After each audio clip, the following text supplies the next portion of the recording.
السلام علیکم ورحمۃ اللہ وبرکاتہ نحمده ونصلی علی رسولہ الکریم اما بعد۔ آج کا سبق سن لیجئے۔ آج کے سبق کی سرخی ہے حضور صلی اللہ علیہ وسلم کی سیرت، پارٹ نمبر 45۔ اب حضور صلی اللہ علیہ وسلم کی ملاقات ہوئی حضرت ابوبکر سے، تو صدیق اکبر نے انکار بالکل نہیں کیا۔ جب تمام اہل بیت اسلام میں داخل ہو گئے تب آپ نے احباب اور مخلصین کو اس رحمت کبریٰ اور نعمت عظمیٰ میں داخل ہونے کی دعوت دی۔ سب سے پہلے آپ صلی اللہ علیہ وسلم نے حضرت ابوبکر صدیق با اخلاص اور محبت با اختصاص اور رفیق قدیم اور ولی حمیم یعنی ابوبکر صدیق کو اسلام اور ایمان لانے کی دعوت دی۔ ابو بکر نے بلا کسی تأمل اور تفکر کے بغیر کسی غور اور تدبر کے اول وہلے میں آپ کی دعوت کو قبول کیا، مگر صرف ہلکے انداز میں پوچھا۔ تو صدیق اکبر نے ایک خواب دیکھا تھا۔ بعثت سے پہلے شام جاتے تھے تجارت کے لیے ابو بکر، تو وہاں ایک خواب دیکھتے تھے، 7 دنوں تک خواب دیکھا۔ تو وہاں جا کر ایک راہب سے پوچھا، میں 7 دنوں تک یہ خواب دیکھ رہا ہوں، پتہ نہیں اس خواب کی تعبیر کیا ہے۔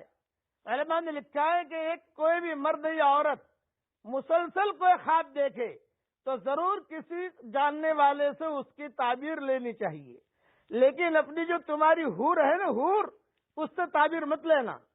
عورتوں کو خواب کی تعبیر بتانا نہیں آتا ہے، یہ ذہن میں رکھنا۔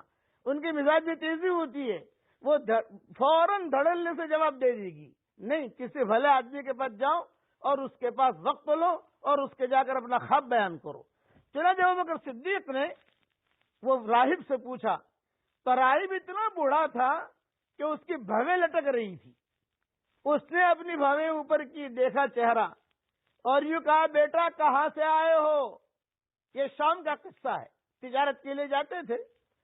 تو ابوبکر نے کہا، بکہ سے آیا ہوں۔ بکہ، مکہ کو بکہ کہتے تھے، با سے، بے بکہ مبارکہ قرآن شریف میں۔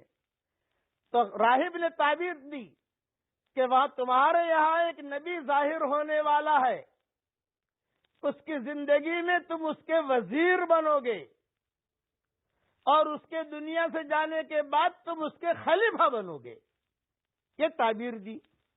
ابوبکر صدیق نے خواب کی طرف کوئی دھیان بھی نہیں دیا اور تعبیر کی طرف بھی کوئی دھیان نہیں دیا۔ زمانہ گزرتا گیا اور حضور صلی اللہ علیہ وسلم نے نبوت کا دعویٰ کیا۔ تو جب حضور صلی اللہ علیہ وسلم، ابو بکر خواب بھی بھول گئے، تعبیر بھی بھول گئے۔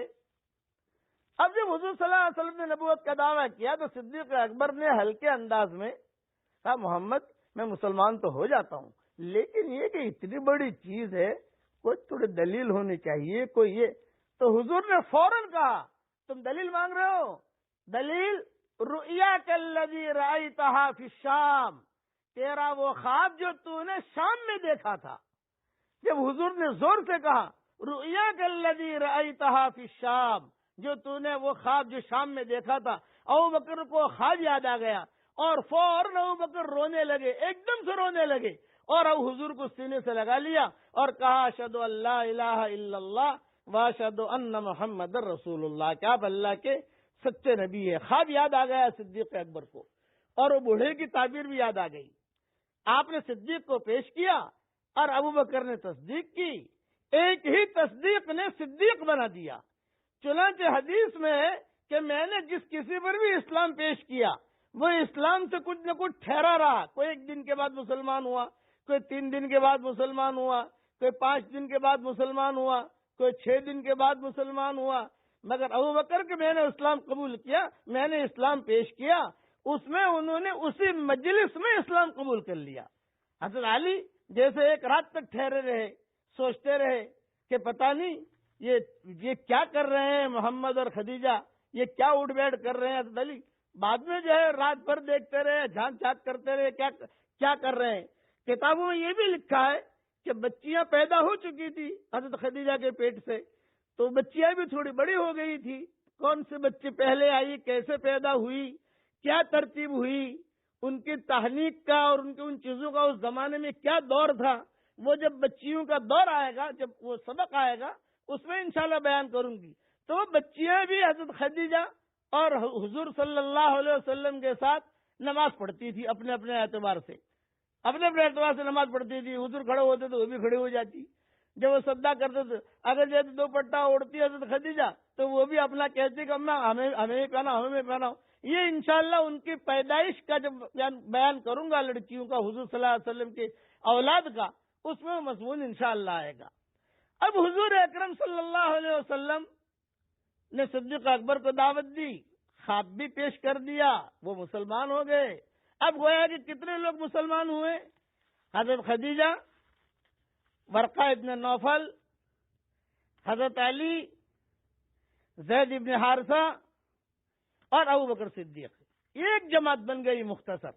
اور یہ ایک ہی گھر میں جمع ہو جاتے چپکے چپکے, اور چپکے چپکے جو ہے نماز پڑھتے. بقیہ تفصیل کل انشاءاللہ پوری کروں گا. پڑھ لو میرے ساتھ. یا رب صلی وسلم دائما ابدا علی حبیبک خیر الخلق کلہم.